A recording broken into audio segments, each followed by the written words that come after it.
Hi friends, എല്ലാവർക്കും നമസ്കാരം. Welcome to magic recipes. അപ്പോൾ നമുക്കിന്ന് ഷ്രിമ്പ് പാലുകറിയാണ് വെക്കുന്നത്. ചെമ്മീൻ, വലിയ ചെമ്മീനാണ് നമുക്ക് കിട്ടിയിരിക്കുന്നത്. ചെമ്മീൻ ഇതുപോലെ ക്ലീൻ ചെയ്തെടുക്കുക. എൻ്റെ നാരൊക്കെ വലിച്ച് കളഞ്ഞ് ക്ലീൻ ചെയ്ത് വെച്ചിട്ടുണ്ട്. ഒരു 5 ടേബിൾ സ്പൂൺ അളവിൽ നമ്മൾ കോക്കനട്ട് മിൽക്ക് പൗഡർ എടുത്ത് വെച്ചിട്ടുണ്ട്. തേങ്ങാപ്പാൽ ഡയറക്റ്റ് എടുക്കണമെങ്കിൽ അങ്ങനെയും ചെയ്യാം. ഒരു തക്കാളി, 2 സവാള, ഇഞ്ചി ഒരു വലിയ കഷ്ണം, വെളുത്തുള്ളി ഒരു 6 അല്ലി. ഇതൊക്കെയാണ് നമ്മൾ എടുത്ത് വെച്ചിരിക്കുന്ന ഇൻഗ്രീഡിയൻസ്. മസാലക്കൂട്ടുകൾ നമുക്ക് വേണം, അത് ഞാൻ കുക്ക് ചെയ്യുന്ന സമയത്ത് പറഞ്ഞുതരാം. ആദ്യം തന്നെ നമുക്ക് ഷ്രിംപ് ഒന്ന് ഷാലോ ഫ്രൈ ചെയ്തെടുക്കേണ്ടതുണ്ട്. അതിന് വേണ്ടിയിട്ട് നമുക്കൊരു തവ വയ്ക്കാം. ഇതിൽ തന്നെയാണ് നമ്മൾ കറിയും വെക്കുന്നത്, അപ്പോൾ അതനുസരിച്ചൊരു പാത്രം എടുക്കാൻ ശ്രദ്ധിക്കുക. തവ ചൂടായി കഴിയുമ്പോൾ അതിലേക്ക് 2 ടേബിൾ സ്പൂൺ അളവിൽ വെളിച്ചെണ്ണ ഒഴിച്ചു കൊടുക്കുക. ഈ കറികളൊക്കെ എപ്പോഴും വെളിച്ചെണ്ണയിൽ തന്നെ തയ്യാറാക്കണം കേട്ടോ, സൺഫ്ലവർ ഓയിൽ ഉപയോഗിക്കരുത്. വെളിച്ചെണ്ണ നല്ല ചൂടായി വരുമ്പോഴേക്കും നമ്മളിവിടെ വൃത്തിയാക്കി വെച്ചിരിക്കുന്ന ചെമ്മീൻ ഇട്ട് കൊടുക്കാം. നല്ലപോലെ എല്ലാം കൂടി ചേർത്ത് പിറക്കിയിട്ട് കൊടുത്ത് നല്ല ഫ്ലെയിമിൽ വെച്ച് തന്നെ നമുക്കിത് ഷാലോ ഫ്രൈ ചെയ്ത് എടുക്കാം. ചെമ്മീൻ അധികം വേവൊന്നുമില്ല, പെട്ടെന്ന് നന്നായിട്ട് വെന്ത് കിട്ടുകയും ചെയ്യും. നമുക്ക് നന്നായി മിക്സ് ചെയ്ത് ചേർത്ത് കൊടുക്കുക. എല്ലാം കൂടി ചേർത്ത് നല്ല ഫ്ലെയിമിൽ വെച്ച് തന്നെ നമുക്ക് ഷാലോ ഫ്രൈ ചെയ്യാം. കുരുമുളക് പൊടി 1/2 ടീസ്പൂൺ അളവിൽ ഇട്ട് കൊടുക്കാം. ഉപ്പ് പാകത്തിനിട്ട് കൊടുക്കാം. രണ്ടും കൂടി ചേർത്ത് നല്ലപോലെ മിക്സ് ചെയ്ത് ഒരു 5 മിനിറ്റ് ജസ്റ്റ് ഒന്ന് ഷാലോ ഫ്രൈ ചെയ്ത് എടുക്കാം. ഏകദേശമൊക്കെ ഒന്ന് ആയി വന്നിട്ടുണ്ട്. ഇനി നമുക്ക് മസാലക്കൂട്ടുകൾ ചേർത്ത ശേഷമാണ് ചെമ്മീൻ ഇട്ട് കൊടുക്കേണ്ടത്. അപ്പോൾ ഈ ചെമ്മീൻ നമുക്ക് ഈ പാത്രത്തിൽ നിന്ന് മാറ്റണം. നമുക്കൊരു കാര്യം ചെയ്യാം, ഈ ചെമ്മീനെല്ലാം മറ്റൊരു പാത്രത്തിലേക്ക് മാറ്റിയെടുക്കാം. ചെമ്മീൻ മാത്രം മാറ്റിയാൽ മതി, അതിൻ്റെ എണ്ണയൊക്കെ അങ്ങനെ തന്നെ ഇരുന്നോട്ടെ. ആ എണ്ണയിൽ തന്നെയാണ് നമ്മൾ മസാലക്കൂട്ട് തയ്യാറാക്കുന്നത്. ചെമ്മീനെല്ലാം നമ്മൾ പാത്രത്തിൽ നിന്ന് മാറ്റി. ഇനി ഇതേ ഈ ഒരു സാസ് പാനിൽ തന്നെയാണ് നമ്മൾ മസാലക്കൂട്ട് തയ്യാറാക്കേണ്ടത്. മസാലക്കൂട്ട് തയ്യാറാക്കുന്നതിനായിട്ട് സവാള നമ്മൾ എടുത്ത് വെച്ചിട്ടുണ്ട്. ആ സവാളയൊന്ന് പേസ്റ്റാക്കി എടുക്കേണ്ടതുണ്ട്. കണ്ടോ, മിക്സിയിലിട്ട് നല്ലപോലെ പേസ്റ്റാക്കി എടുക്കാം. അപ്പോഴേക്കും നമ്മുടെ ഈ ഒരു തവയിലേക്ക് നമുക്ക് ഒരു തണ്ട് വേപ്പിലയും ഒരു 4 വറ്റൽമുളകും കൂടി കീറിയിട്ട് കൊടുക്കാം. വേപ്പില അത്ര ഫ്രഷ് അല്ല കേട്ടോ, ഉണങ്ങിപ്പോയി എൻ്റെ കുറച്ച് വേപ്പില. അതുകൊണ്ട് അധികം ഫ്രഷായ വേപ്പില അല്ല എൻ്റെ കയ്യിലിരിക്കുന്നത്, എന്നാലും കുഴപ്പമില്ല. വേപ്പില അത്യാവശ്യമാണ്. അപ്പോൾ വേപ്പില ഇട്ട് കൊടുത്തു, വറ്റൽമുളകും ഇട്ട് കൊടുത്തു. അതിനുശേഷം നമ്മളിവിടെ സവാള നന്നായിട്ട് പേസ്റ്റാക്കി എടുത്തു. മിക്സിയിലിട്ട് തന്നെ അരച്ച് നന്നായിട്ട് പേസ്റ്റാക്കി എടുത്തു. അതും കൂടി ചേർത്ത് കൊടുത്ത് നല്ലപോലെ വഴറ്റിയെടുക്കാം. സവാളയുടെ പച്ചമണമൊക്കെ മാറി നന്നായിട്ട് വഴറ്റി കിട്ടിയിട്ടുണ്ട്.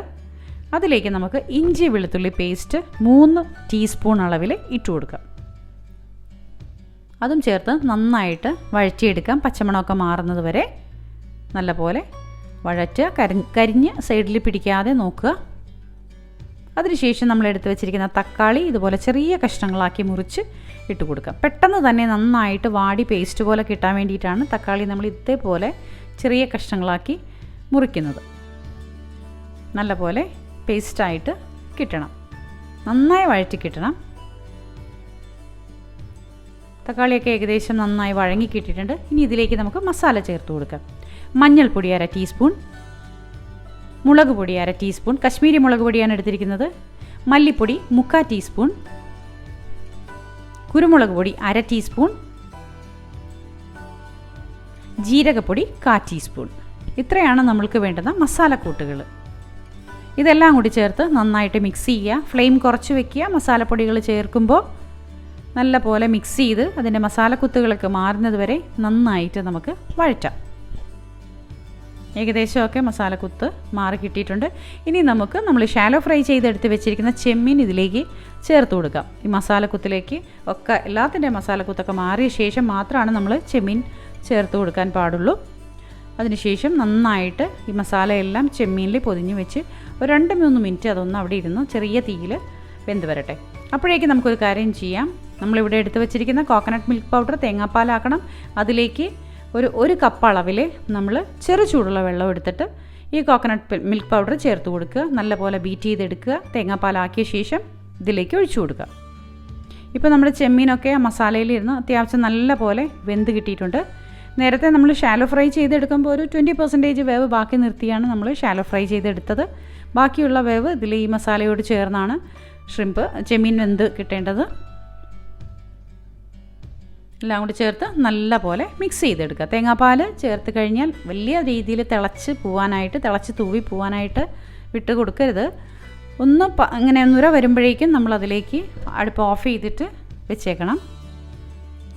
ചൂടായി വരുമ്പോഴേക്കും വീണ്ടും നമ്മളൊന്ന് മിക്സ് ചെയ്ത് ചേർത്ത് നല്ല പോലെ ചൂടാക്കിയെടുക്കുക. പാകത്തിന് വേണമെങ്കിൽ ഉപ്പ് ചേർത്ത് കൊടുക്കാം ഈ സമയത്ത്. കണ്ടോ, നമ്മുടെ ചെമ്മീനൊക്കെ നല്ലപോലെ വെന്ത് കിട്ടിയിട്ടുണ്ട്. മസാലയെല്ലാം ചേർത്ത് നല്ലൊരു അത്യാവശ്യം നല്ല അസാധ്യ ടേസ്റ്റുള്ളൊരു കറിയാണ്. അപ്പത്തിൻ്റെ കൂടെയും പത്തിരിയുടെ കൂടെയും ഒക്കെ ചപ്പാത്തിയുടെ കൂടെയൊക്കെ കൂട്ടാം. ചോറിൻ്റെ കൂടെയും കഴിക്കാൻ പറ്റുന്ന ഒരു കറിയാണിത്. കണ്ടോ, നുര വരുന്ന നമുക്ക് വേഗം അടുപ്പ് ഓഫ് ചെയ്തേക്കാം. നല്ലൊരു രുചിയുള്ള കറിയാണിത്. അപ്പോൾ എല്ലാവർക്കും ഇഷ്ടപ്പെട്ടെന്ന് കരുതുന്നു. ഇഷ്ടപ്പെട്ടാൽ ലൈക്കും ഷെയറും കമൻറ്റും തരാൻ മറക്കരുത്. ചെമ്മീനൊക്കെ നന്നായിട്ട് വെന്തിട്ടുണ്ട് കേട്ടോ. അപ്പോൾ എല്ലാവരും ഉണ്ടാക്കുമല്ലോ. പിന്നെ ഒരു പ്രത്യേകമായിട്ടൊരു കാര്യം പറയട്ടെ, നമ്മുടെ ചാനൽ ഫസ്റ്റ് ടൈമാണ് കാണുന്നവരുള്ളതെങ്കിൽ ഒന്ന് സബ്സ്ക്രൈബ് ചെയ്യാൻ മറക്കരുത്. ബെൽ ബട്ടണും കൂടി ഒന്ന് എനാബിൾ ചെയ്തേക്കണം. നമ്മുടെ ചാനലിൽ വരുന്ന എല്ലാ വീഡിയോസും പെട്ടെന്ന് തന്നെ നിങ്ങൾക്ക് കിട്ടുകയും ചെയ്യും. പിന്നെ ഇതിൻ്റെ ഡീറ്റെയിൽ ആയിട്ടുള്ള എല്ലാ ഇൻഗ്രീഡിയൻസും ഞാൻ ഡിസ്ക്രിപ്ഷൻ ബോക്സിൽ കൊടുത്തിട്ടുണ്ട്. അപ്പോൾ എല്ലാവരും ഉണ്ടാക്കി ഇതുപോലുള്ള രുചികരമായ കറികൾ കഴിക്കുക. ഇഷ്ടപ്പെട്ട ലൈക്കും ഷെയറും കമൻറ്റും തരാൻ മറക്കരുത്. പിന്നെയും ഞാൻ പറയുന്നു, അപ്പോൾ ഒരുപാട് സ്നേഹത്തോടെ എല്ലാവർക്കും നന്മ മാത്രം ഉണ്ടാവട്ടെ എന്ന് ആഗ്രഹിച്ചുകൊണ്ട് താങ്ക് യു വെരി മച്ച്.